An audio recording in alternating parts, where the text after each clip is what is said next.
خلينا نقولها بشكل ادق، فكره الحركه، فكره انك انت ما تفضلش ثابت مكانك في اي شيء. ده المبدأ. ربنا سبحانه وتعالى زي ما تفضلت في البداية وقلت يعني وأرض الله واسعة في القرآن الكريم مرتين. فالفكرة سعة الأرض دي وتحققها، إن ساعات إحنا بنبقى مزنوقين في مجال معين، في علاقة معينة، في ظروف اجتماعية معينة مع أشخاص معينين.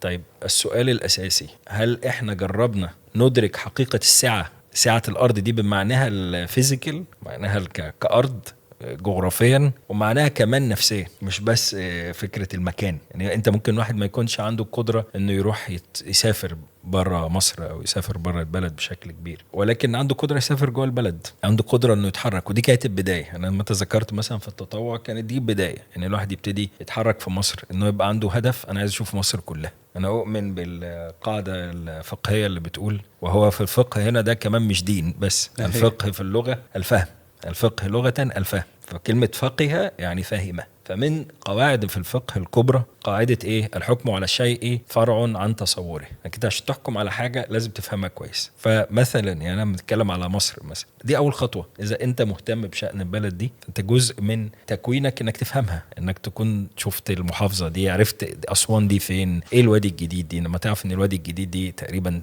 تلت او 40% من مساحة مصر بس، مجرد المحافظه دي. انت لو ما رحتش، ما انت مش فاهم طبقه الناس، مش فاهم ان مصر فيها ناس بتتكلم امازيغي، مش فاهم ان مصر فيها بتتكلم نوبي، ان في موضوع، في قصه كبيره. انك كل ما تفهمها كل ما تبتدي تدرك المساله. طب تدرك المساله دي ازاي؟ بانك بتتحرك.